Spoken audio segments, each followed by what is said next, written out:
Welcome back to Bumblebee. I'm your host, Kyle McWaters. And I'm Taylor McWaters. And let's get yucky. Here's the top 10 dirtiest jobs from history that'll gross you out, part 2. Kicking off our list at number 10, ancient Roman winemaking. You're good about 4 years. Almost ready.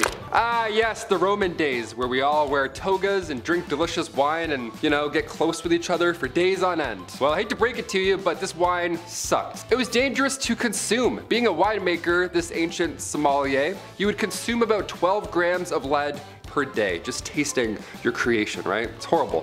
Winemakers would harvest the grapes, they would press the fat with their feet, the best part, right? It's what we all want to do. And then in order to wash out that size 14 Roman foot taste, makers would lace the wine with lead to, you know, sweeten it up. Remember what we did to Coca-Cola back in the day? That wasn't nearly as bad as a bottle of red lead redemption back in the ancient Roman times. Yeah, I'm gonna never complain about table wine at a wedding ever again. Red or white, I'm like, thank you. I don't care if it's really warm, thank you. Number 9, leech collectors. Dude, if you didn't grow up fishing, this next one's gonna make your skin crawl. Leeches. Just watch Stand By Me, you'll get it. These bloodsuckers have been collected for years, like centuries years, and still used to this day. Used as an ancient medicinal aid, leeches would let your bloodletting. Basically just suck out all the infection, disease, germ, nastiness right out of you and all out of that wound. They basically eat the infection and speed up the process. A leech collector did exactly that. They jumped into bogs and marshes and just kinda let them attach themselves to, well, themselves. Then bottle them up and sell them. Tons of health benefits too. Some negatives, of course. First off, the leech collectors could bleed a lot. Obviously, right? Back and forth, in and out of the river for hours. Sometimes these guys would even pass out or die. No band-aids, unfortunately. No added danger pay too. I didn't expect that one. Number 8, armpit plucker. My unibrow, this right here, this is a new hobby of mine. I'm plucking this bad boy every other day and I'm thrilled about it. Armpit hair, on the other hand, I would shriek, okay? I only have like 7 armpit hairs, so I gotta preserve them, right? But in ancient times, they gots to go.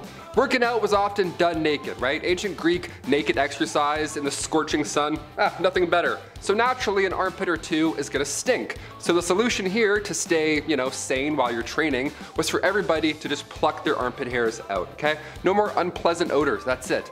But the point here, imagine doing that job. Somebody had to do, doink. Someone had to do all of them. I mean, plucking hairs now, that's satisfying at least and a little bit, you know, easier. You could laser half your but a warrior's armpit? No thank you. The Old Spice guy would have quit his job. Number 7, barber surgeons. If you like candy like me, you've made a regular visit to the dentist. Little numbing here, little numbing there, little flavored mold and floss. Yeah, not always as comfortable. Actually, a trip to the dentist chair was extremely scary and dangerous. Good news is they also cut your hair. A barber surgeon was a very popular and respected job throughout the Roman times all the way to about the 18th century. These people were skilled at anything surgical. Remove a tooth, get all the bugs and lice out of your hair, I'll do it in one sitting. Not the cleanest job though. Lice, blood, infected teeth just hanging around all day, the smell alone, ugh. You know everyone had tonsil stones back then too. Worms living in their teeth. They had an extensive understanding of the human body. Well, as best they could. These people were also in charge of dyeing hair as well. Pigeon poop, urine, dung. These people tried it all for that Farrah Fawcett blonde blowout. Okay, so a little 1 on the sides, 2 on top, and then we're just gonna yank those teeth right out of you. Alright, should be about 15 minutes. Number 6, toad doctor. If you don't want to go through the lengths of becoming a medical doctor or doing anything, you know, just go the toad route. It's a little bit easier. Be very specific about where you're doing your activities. There you go. That way your competition is next to none, right? There you go. Back in the day, it was the 1600s, mind you, but medical researchers believed that toads had inside of them healing properties. That's me spreading out of a toad, so you can see that. So they were often dried up and powdered and then applied directly to your skin to soothe inflammation. Awesome. I don't know what's worse in this situation, the guy getting the toad's guts rubbed on his orbital, or the doctor who has to dry up said toad. Both are pretty bad. Number 5, gardeners. If you've ever done some fun gardening on a nice Sunday afternoon, you'll know that your back hurts, there's bees everywhere, and it's hot under that sun. Gardening is hard work. Imagine being a gardener in Rome or Middle Ages. Like no tools, no water source, no sun safety. And the king's private fruits here and queen's favorite red anthuriums there. Gardens up walls, secret private hidden gardens underground. That's a long day. Also, that's a lot of walking pails of water to these things. Yeah, no hoses. Like to walk to the river and grab a bucket and come back. A lot.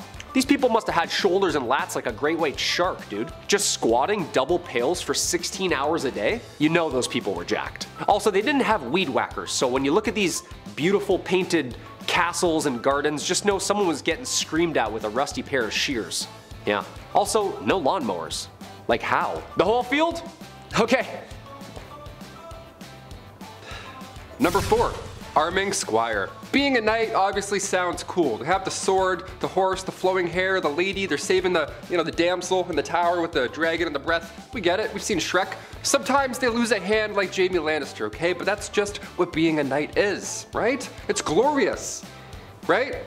Well, first of all, this process starts when you're 7 years old. Then you would be given to a noble to learn for 7 more years. Now finally at age 14, you would become a squire. A knight's intern. Yeah, not an ideal job to have when you're young, but a royal job nonetheless. And also you don't have a choice, so have fun. Arming squires, see, these lads had the responsibility of repairing a knight's armor while the knight was still wearing it. Yeah, up close and personal. Yeah, which buckle broke was it? Awesome, awesome. How was the battle? You guys did really well out there. Yeah, repairing chainmail on a grown man's thigh, not ideal. Welcome to the Dark Ages, I guess. After these epic, messy battles, arming squires would have to clean everything off of their armor, inside and out. Yeah, this was long before Dawn soap was a thing, so they had to clean said armor with urine. Yeah, hey, let's wash this piss out with a bucket of piss. That ought to do it. Number 3. Alchemists. Alchemy in history has gone through a couple of transitions. Basically, at first, an alchemist dealt with everything. Literally. From ancient China, India, and Greece, these people mixed what they could find and see. You know what I mean? See what happens if we mix some dirt and some olive oil. You know, write it down. They were scientists. It's the foundation of chemistry alone.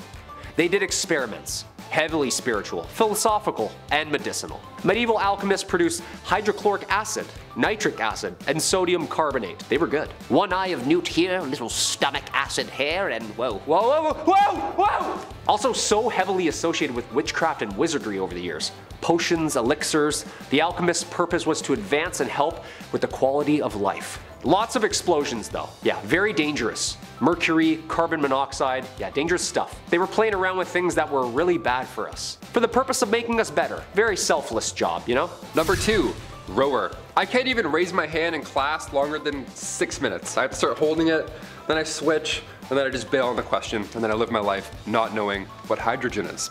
Alright? I couldn't imagine being a rower, okay? Heading back to the times of ancient Greece where wars were fought through naval battle, left-handed, right-handed, guess what? Didn't matter. Your arms were shaking every single day, all day long. When we think of these rowers, this job obviously sucked. It was one of the worst to have, and more often than not, it was sadly slaves who had the misfortune of propelling these warlords into their battle. The payment was also non-existent, really. Just a meal for the day, if that. Asking for a break or not keeping up to the rower next to you would ultimately lead to your death. And the number 1 spot, the Gong Farmer. The stink of all stinks. These men were employed to go around and basically scoop and clean out bathroom houses. Plumber waste disposal hybrid. You get where I'm going with this. They were the people who dug out and removed human excrement from privies and cesspits. They were the OG waste collectors. But by hand. Yeah. And scoops and buckets and stuff. No gloves, no PPE, just hand loading them into trolleys, buckets sloshing all over the place in the middle of the night. Obviously being disgusting, Gong Farmers were only allowed to work at night, hence the nightmen. These guys would have to hop down into these pits at night, waist deep, swimming around, and just taking turns on who's loading and who's scooping. They were paid well though. Yeah, usually double or triple the regular. Toxic gases, infections, drowning. This job was dangerous. And definitely the grossest. Just sitting on your lunch break, you know what I mean? Ah, ham and cheese, yum. Yeah, I thought Dairy Queen was bad. Yeah, I thought the retirement home was bad. That was bad. Yeah, it's pretty smelly. That was pretty gross. I'm Kyle McWaters. I'm Taylor McWaters. And if you like this video, hit the thumbs up down or subscribe, I guess. Yeah, both. That'd be great. That'd be nice. Please. Bye. See ya.